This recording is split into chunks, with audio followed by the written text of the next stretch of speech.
Chapter 4. Jack Remembers. Jack doesn't know what game Manny is playing, but he does know that he hates not realizing he's a player until halfway through. He knows this is all Manny's doing. The dreams, nightmares, ribs cracking, water rushing into his lungs, the sensations flooding back to him, the blank spots, the remembering. It nags at him because he knows it's important, the way that hole in his chest feels like it's slowly being filled. For the first time in over 300 years, he feels like he's clutching at something that isn't beaten back hope. And yet it still flows through his fingers like smoke. He's seen so many interpretations of people's gods. The benevolent ones, the vicious scourges of death, the indifferent narcissists, all-knowing, all-seeing, sometimes all-loving, sometimes all-consuming. Jack doesn't know much, but he does know this. His God is not a compassionate being. He flip-flops between thinking that Manny is just giving him one big test and being convinced that the moon just likes watching him suffer at least a few times a week. Jack is now firmly in the second camp, because nothing about this speaks of anything but cruelty. Because Jack is remembering a family, his family, at least he thinks. And it's like the love and belonging that comes from being human is being shoved down his throat. It burns his tongue, scalding, and then he's left with the aftershocks, alone. It feels like this is the answer to what he's been missing this whole existence. But even with everything right at his fingertips, Jack doesn't even know what he's looking at. That boy can't be him. He's human. Jack has been reminded of what he is near constantly since the day he was created. Yet he still has this boy's memories, and they slip over him like a well-worn glove. All the grooves mold to him like they were meant for him. He had half a moment at the beginning where he thought these might just be fantasies of his, dreams drawn from looking through one too many windows. But they aren't fantasies. Jack is certain, because everyone in these visions is dead. Jack doesn't understand how he knows. It's an eerie feeling, a flashback to some town square, watching that little girl laugh at a toy display and knowing there's a tombstone with her name on it somewhere, old, weathered. He would almost be convinced that she's just one of his other people, one of the others that he's followed in his long existence, if it wasn't for the boy whose eyes he gazes through, whose eyes feel like his own. There's no headstone for that boy. Jack can feel it like an ache. That boy is dead, and there is no grave. Maybe it's a message. Maybe this is all some sort of cruel punishment. Whatever it is refuses to go away. A voice in the back of Jack's mind whispers that whatever is happening seems to be speeding up, almost impatiently. It leaves him with enough of a headache to make him stumble. He never used to get headaches before this, had never even known the sensation. He kind of hates this human feeling, truth be told. And it isn't even Jack's only problem. Because even though the riders had gotten away from the island, the hunter group now knew they were coming. Hiccup had gone out with Astrid to scope the island again, see if they were still there. They found that instead of fleeing, the group had dug their heels even deeper into the dirt than before.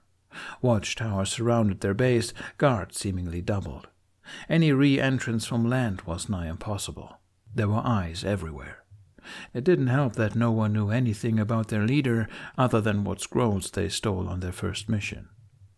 "We need to make a move as soon as possible, before they recover and move to a new base," Astrid had said, everyone pacing around the main hut.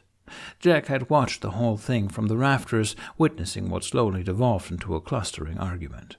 It was becoming an increasingly common occurrence. "We can't just rush in without a plan," Hiccup had stressed, and round they went. The main issue came from the fact that they didn't know enough about the hunter's leader to anticipate if there was actually a threat for the group disappearing before they could recover the Deathsongs. Astrid was convinced they were just beefing up defenses while they figured out an escape plan.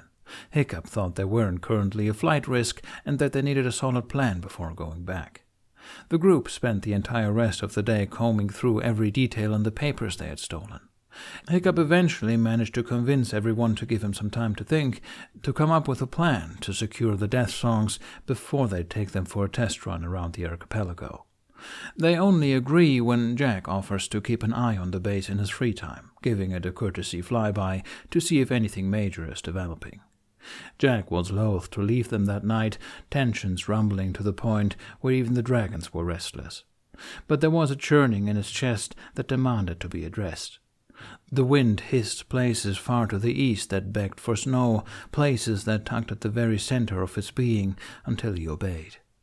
Jack will admit he rushes things, pushing himself right up to his limits so he can return before the group does something drastic without him. He makes it back after 2 days away and finds everyone anxiously sitting around, except for Hiccup. Hiccup's in his hut, hunched over his desk, papers overflowing over a tabletop and littering the ground. Jack pauses, stepping hesitantly over the scattered piles. Hiccup doesn't even seem to notice him, one hand balling his hair up as the other writes something down before furiously crossing it out. He's grumbling to himself, voice scratchy. Jack sighs softly through his nose. Hiccup's in one of his moods again, it seems. The one where he refuses himself any kind of care until he gets the results he wants. There's a few bowls and plates amidst the mess of notebooks, cold food that looks like it had been half-heartedly picked at. He looks up to the loft and sees Toothless laying on his stone slab. They share a look, the dragon's eyes imploring. Jack bites his lip. "Hey, Hick," Jack murmurs, tiptoeing over towards him. Jack squeezes his shoulder, ducking his head to try and see the other's face. Hiccup sighs, slumping in his chair, tilting his head to look at Jack. He sees the bags under the Viking's eyes, shadows darkening in pools. Jack twists his mouth, eyebrows furrowing. He hasn't gotten much sleep either, it seems. "You're back," Hiccup hums, sparing him a small smile that's unconvincing enough to make Jack frown. Hiccup doesn't even notice, turning back towards his notes. "And you look like the beginnings of a raccoon," Jack says, hands sliding up to rub away the strained muscles along his jaw. That gets him a chuckle, the sound more air than laughter, worn down and quiet. "When was the last time you got some sleep?" Jack asks, voice soft. "I'm fine," Hiccup mumbles, eyebrows furrowing. "We need to figure out a plan of action soon. They've been left alone too long. They're too close to their objectives." "And they have Garf," Jack adds carefully. Hiccup freezes a second. His hands tighten around the charcoal in his hand. "Yeah, and they have Garf," he whispers. And then he hunches back down and begins talking about all the new information he's gotten, about all the different strategies he knows, about what they know about the leader from the documents they've stolen. Jack frowns, mouth twisting. Hiccup's ramblings are rushed, words jumbling together as he writes down new plans while he talks. He needs to eat. He needs to drink more, to wash himself, and definitely to get some more sleep. But more than anything, right now, he looks like he needs someone to talk to. Toothless winds up on the loft, and his eyes look as bloodshot as Hiccup's. Jack winks at the dragon and jerks his head towards the roof hatch. Toothless perks up, stilling. He watches Jack for a moment, like a statue, eyes boring into him. And then he simply gives a nod before leaping up and out of the hatch. Jack can hear Toothless hang himself over one of the beams outside, sighing out. He floats up to one of the perches mounted in the house and settles in for his shift. Jack is a silent listener to Hiccup's rants as he holds himself up in his hut. He's nothing more than a soundboard for Hiccup to talk off of, giving him at the most a small hum here or there. Hiccup asks questions at him sometimes, but Jack knows he's talking to the open air more than to anyone at this point, pacing around the room. He manages to coerce a piece of chicken and 2 hours of sleep out of the man before he's back at his desk, writing slowly devolving into manic scribbles bending across the entire page.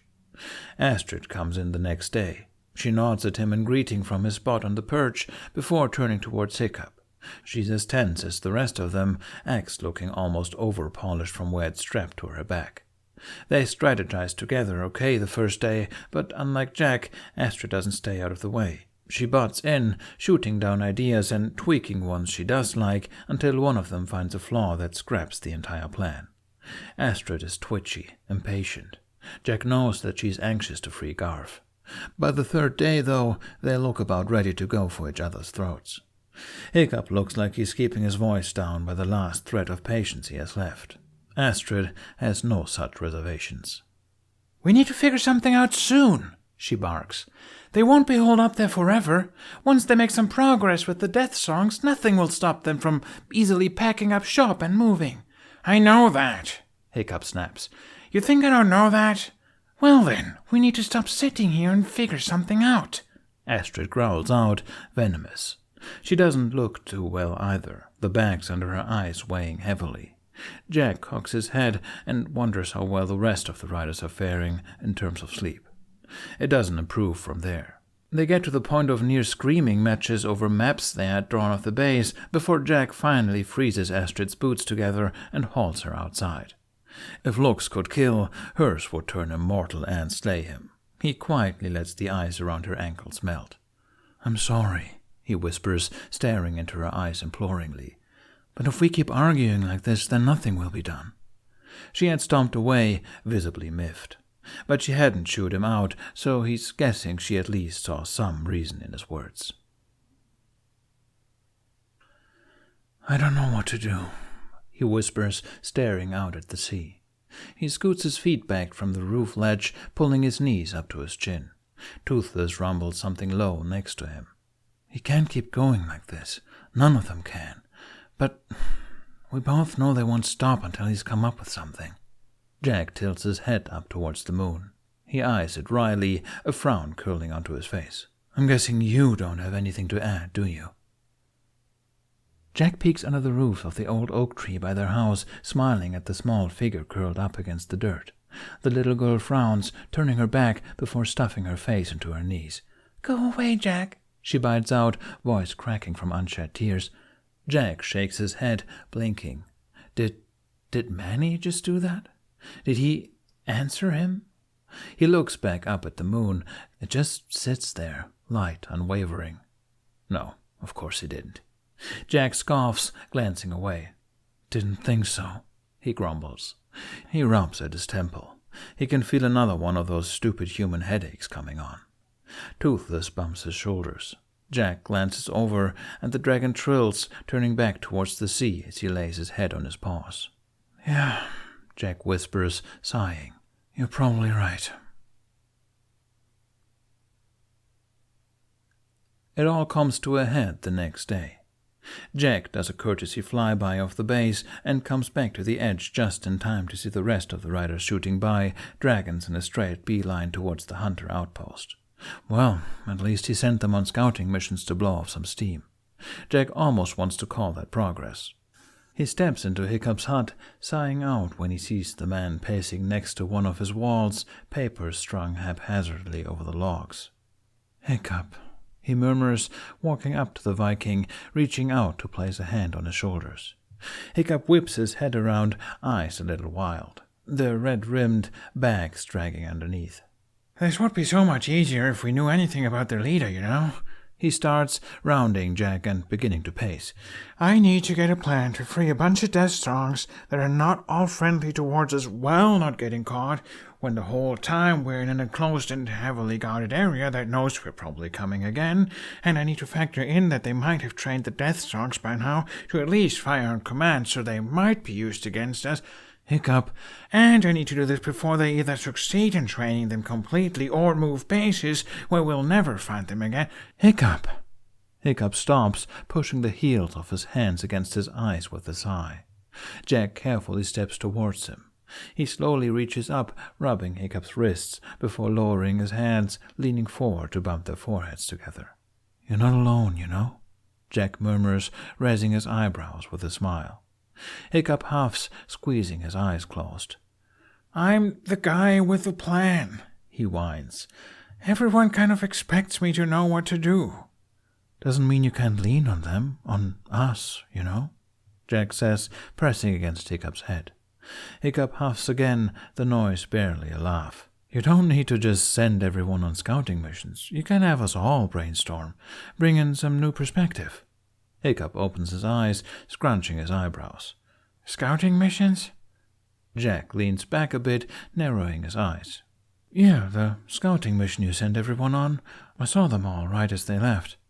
It's when Jack sees Hiccup's face go slack, then immediately crinkle up again, tight with gritted teeth, that he abruptly realizes that maybe Hiccup didn't actually send anyone out after all.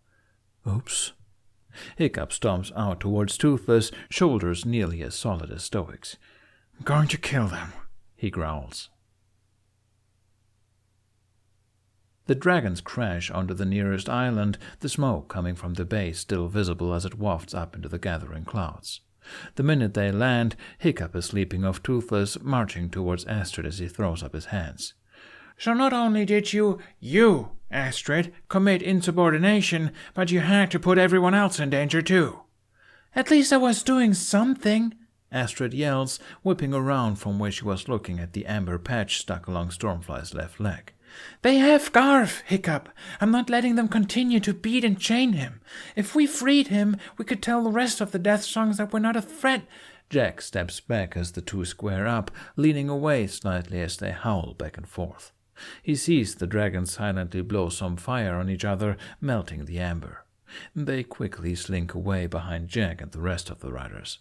Fire-breathing machines of destruction, hiding behind Fishleg, Snotlout, and the twins as they all watch Astrid and Hiccup duke it out. Jack glances at the smoke behind them and the way the dragons slump in the grass, wings hanging limply, at the dark shadows punched into everyone's eyes. He squares his jaw. Jack takes a step forward, only to get quickly yanked back by Toughnut. "Nuh-uh, man. You do not want to get into the middle of that," he says, shaking his head. Jack turns to the rest of the group, eyes following the fight with grim expressions. Fishlegs winces slightly as Astrid shrieks out something. Jack frowns. You can't be serious, he bites out. We can't just sit here and let them fight it out. "Oh, yes, we can," Roughnut says, crossing her arms. "Trust me, Jack. They're like two top predators going at each other's throats. Do you really want their attention on you?" "I stepped in once," Snotlout says, shuddering. "I had nightmares for a week." Jack shakes his head, befuddled. He turns back to Hiccup and Astrid. Gods, they probably have one full meal and 3 hours of sleep between the two of them. He twirls his staff, gripping it solidly, then steps forward again. He can hear, "Oh, this ought to be good," murmured behind him. He steps right into the middle of the two, shoving them both back. "All right, we don't have time for this," he snaps. "We're right next to the base, and they might be looking for us. We need to head back." They both whip their heads towards him and... Oh, Roughnut's analogy was right. It's like two wolves suddenly staring him down. "Head back?" Astrid snarls. "Oh, so your grand plan is to just run away again? Why am I not surprised?" Jack flinches, taking a step back. "Astrid," Hiccup warns, voice going deadly low. "We wouldn't need to retreat again if you had come up with an actual plan. You know, besides flying in dragons blazing and what? Hoping for the best?" Jack sighs, pinching the bridge of his nose. He takes a breath, squaring his shoulders. He knows that they're both on edge, that their friend is still in captivity. Angry Vikings are still prickly, no matter how domesticated they may be. "It doesn't matter if you were right about them moving before," Hiccup says, voice pitched up fully into his ranting mode. "Because they sure as Odin are planning on moving now." "Hiccup," Jack interrupts. Hiccup growls out of breath, turning towards him. Jack's seen that expression only twice on his face before, the complete and utter frustration bordering on feral anger, but never directed towards Jack. He swallows, holding his hands out placatingly. "You both haven't eaten a solid meal or gotten any actual sleep for the better part of the week. Let's get you home." Hiccup blinks, face twisting up. "Are you serious?" he says incredulously. "You need rest. We didn't have time for that before, and we sure as Thor don't now. And we'll figure it out once everyone is in the right state of mind to come up with a plan." "Oh, yeah, and while we're sipping tea figuring out the right angle of attack, they'll have just enough time to pack up and turn tail into the mist, where we'll never find them again until they have a sizable dragon army." Hiccup snarks, the sarcasm sharp, biting into his words. "Hiccup, do you not get the stakes here?" Hiccup snaps, throwing his hands out. Or do you just not care because this isn't under your jurisdiction? Would it matter more if this was some territory to win from some other Vatir? Is that how your brain works? Everyone goes deadly silent. Even Astrid freezes, face turning towards Hiccup, blinking. Jack can see the exact moment when what Hiccup said catches up with him. Can see his face go slack, eyes freezing in growing panic. Jack is already gone. Jack doesn't know where he goes. He just knows that he flies out over the skies like a knife cutting through butter, searing the horizon. He doesn't know where he ends up, somewhere wild, wind high and whistling, uninhibited in its biting blows cutting straight through him. Glaciers flow out from the skyline like a cradle, snow dust whipping up from the pawing of the wind. He looks down upon the gilded ice, glimmering like water.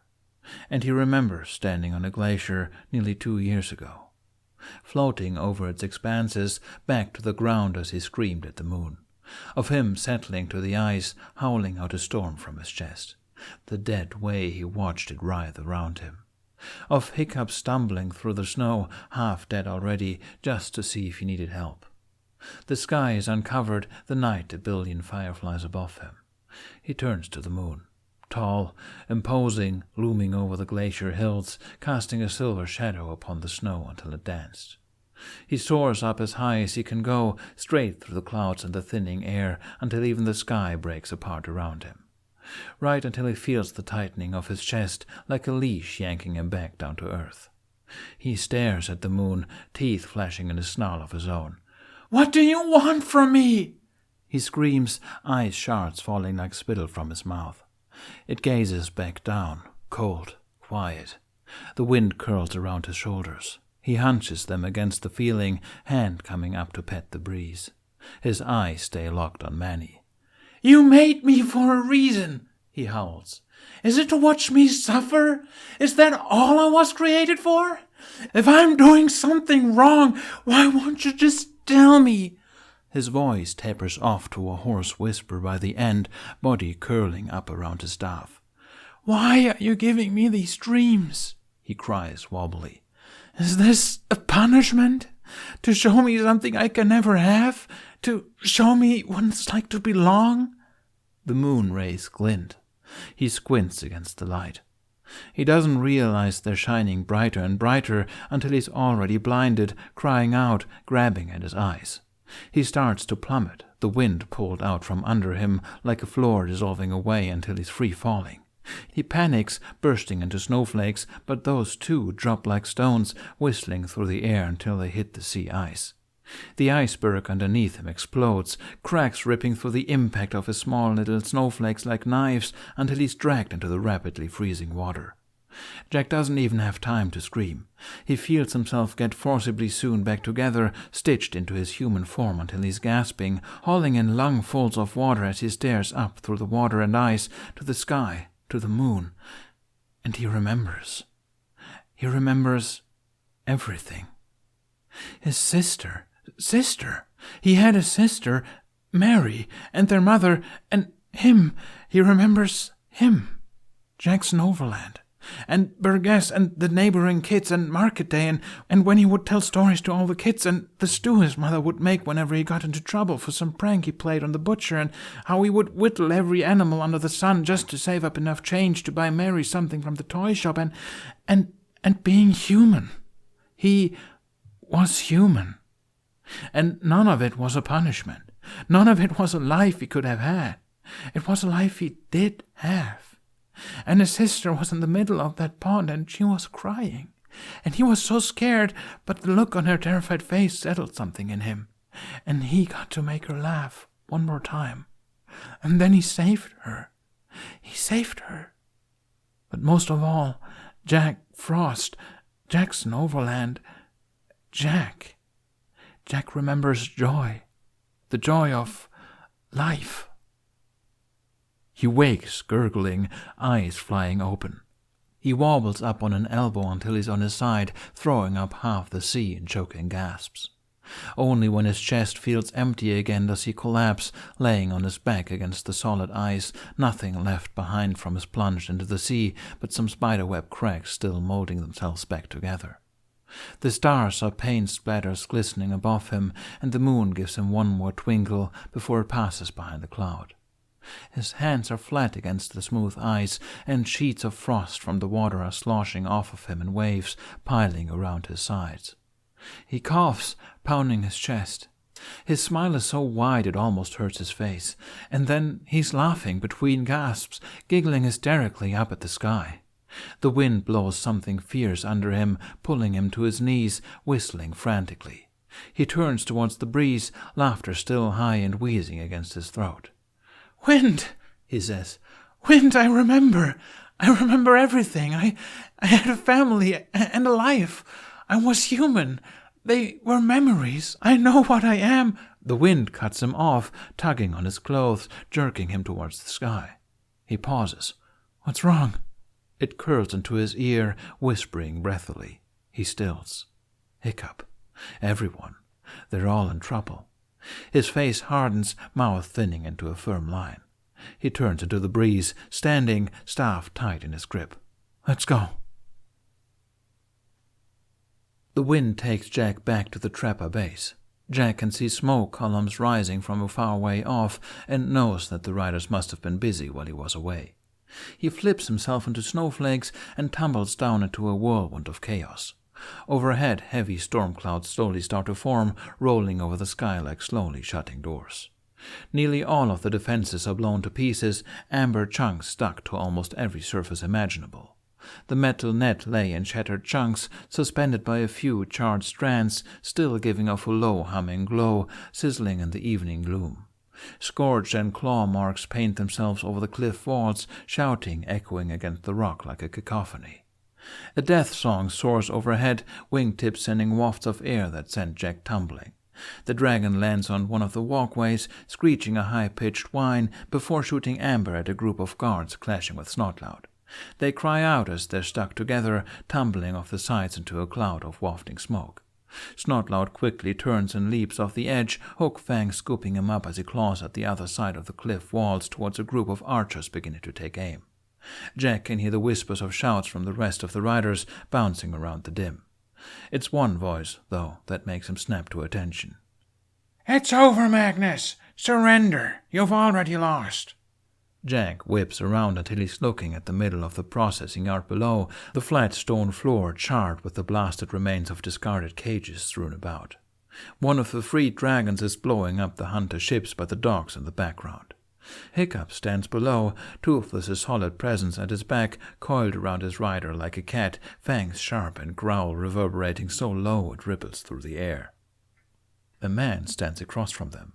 He's dressed in threshed threads, a short and sickly thing. His beard nearly covers the whole bottom half of his face, eyes obscured by a scar to one side and furrowed lines by the other. A Deathsong lies wrapped in a chain net next to him. His hand is steady where it holds a crossbow to the side of its head, arrow digging into the scales. The storm clouds are rolling in thicker now, the sun draining behind their shadow. The wind whips through the base in a growl of its own, and the first snowflakes start to shake themselves from the sky. Jack tilts himself down lower, stalking closer to the scene before him. The man is pacing, his voice washing over the area in a murmur. It takes a minute for Jack to understand what is happening, but when he does, he nearly barks out a laugh. Monologuing. The man is actually doing an evil monologue. Hiccup follows him sharply with his eyes, body still and rigid, but he doesn't interrupt. Jack has a feeling the arrow pointed at what could only be Garth is a big incentive. One of the man's hands slithers behind his back and flicks from the wrist with a sharp motion. Jack narrows his eyes, leaning in a bit more. Snow covers a light sheet on the ground. Out of the corner of his eye, Jack can see Hiccup stiffen slightly, his head angling just an inch towards the sky, towards him. Jack has a brief moment to smile before the wind is swirling sounds from the cliff top to his ears, and Jack hears the distant twang of an arrow notching to a bowstring. Toothless's ear flaps twitch, and the dragon whips around with a roar. Hiccup's eyes widen. He turns just as the arrows loosen. The bowmen are fast, but Jack is faster. A wall of ice bursts up in front of Hiccup, the arrows burrowing into the crackling wall before it shatters, littering glimmering dust to the floor. The archers tumble from the cliffside as the ice falls, hands frozen to the bows. Magnus's eyes widen to saucers, mouth gaping. His eyes twitch over the bodies of his archers, and then he spins around to run. Toothless whips back around, galloping forward and tackling the Viking to the ground, claws digging into his shirt. Jack shivers into form against the mirage of snow pouring from the sky in bucketfuls, standing over Magnus. His eyes glow, the snow parting like a curtain around the trio. He can hear the frantic breaths the man is trying to gulp down, eyes shaking as they stare up at Jack. He leans low next to Toothless, hand coming up to settle between head fins. He feels the dragon rumble a warm greeting.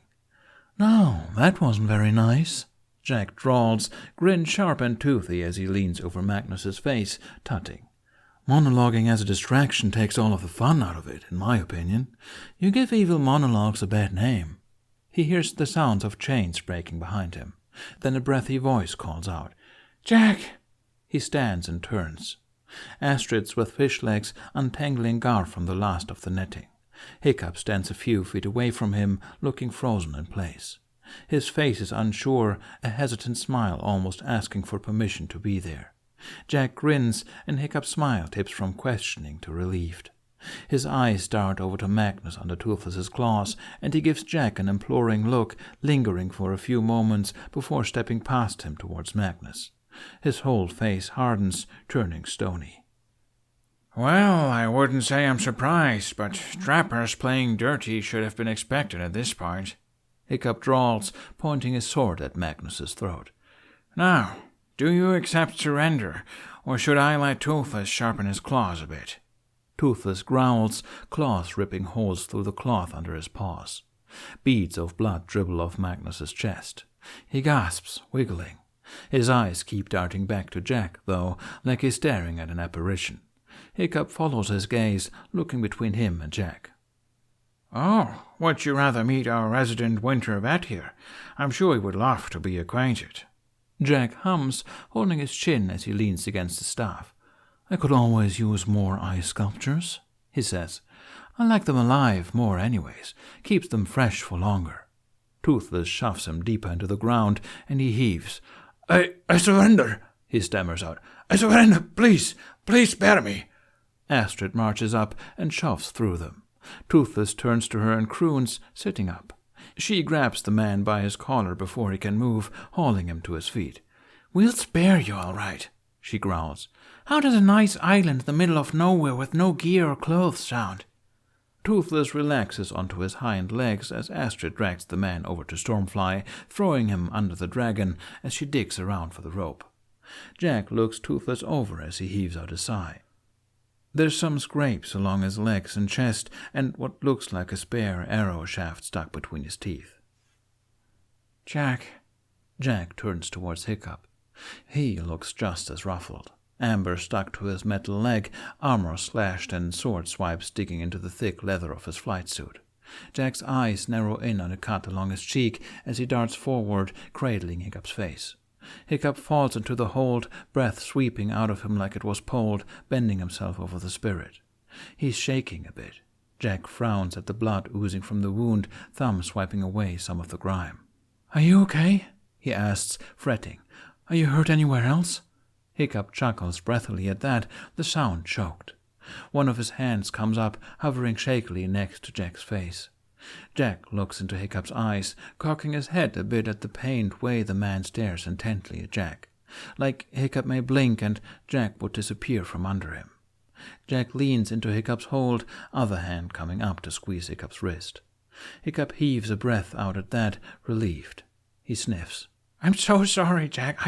I was being an idiot." "Oh, that." Jack blinks, then barks out a laugh. He wraps his arms around Hiccup's neck and reels him into a kiss. He pours his soul into it, pours the joy radiating from his being into Hiccup. He feels something spark in Hiccup's chest, like a candle flickering to life, and then Hiccup's hand is in his hair, dragging him deeper. Hiccup pulls back for air, pressing against Jack's forehead. "I waited for you," he whispers, eyes piercing. He stares into Jack like he's trying to forcefully place the thought into his head. I swear I waited. After the third day, we couldn't wait anymore. The group was... How long was I gone? Jack interrupts, eyebrows furrowing. Hiccup pauses. It's been a week, he murmurs. Oh. Whatever face he's making has Hiccup dissolving into laughter, Hiccup's interrupting, almost sounding like a cry, hands coming up to cradle Jack's face. It's okay. I was an idiot. Please don't feel bad. Hiccup reiterates, laughter dying down. Jack giggles. He feels so light. Well, you're my idiot, he declares, wrapping his arms around Hiccup's neck to press a smile into the other's cheek. Hiccup reaches up and gently tugs on a lock of Jack's hair, huffing another small laugh. Did something happen while you were gone? He asks, hesitant, like he's scared to disrupt the lightness between them. Jack pulls back, seeing the worry dissipating from Hiccup's face and the full open grin threatening to split Jack in two. The moon talked to me, Hick, Jack whispers. I remember everything. Hiccup blinks, hands falling to Jack's shoulders, grip tightening for a moment before going slack. He slowly grins, slightly gapped teeth flashing, blood and grime still stuck on his face, making him look feral. About damn time, he says. What did he say? He told me who I am, Jack says, giddily. So you're not a moon, Hiccup quips. Laughter bubbles out of Jack, spilling over. He can't stop smiling. I'm a heralder of joy, he whispers, to bring reprieve during the dark winter days, a reminder of the joy of life when all is cold and foreign. Hiccup leans back, staring at him, and Jack can name so many emotions there: wonder, love, awe, a swirling pool of feelings spreading across his face until it melts like butter, dipping into half-littered adoration, mouth quirking as he twirls a lock right by Jack's nape. You've been bringing joy long before the moon told you so, Hiccup whispers. I can think of no better title. Not even the god of snowballs. Jack sniffs, a wet little laugh escaping him, and then he's dropping his staff, leaping into Hiccup's arms. Hiccup shouts in surprise, quickly turning into a chuckle as he catches Jack easily, clinging back just as tightly. Toothless barks high and tinkling, running around the two, his whole spine wiggling. And Jack has so much to tell Hiccup, about Mary, about Jackson Overland. But right now, right in this moment, Jack can feel the joy radiating from everyone around him like tiny fireworks. Like stars bursting from his chest, galaxies erupting around him in laughter. And Jack feels at home.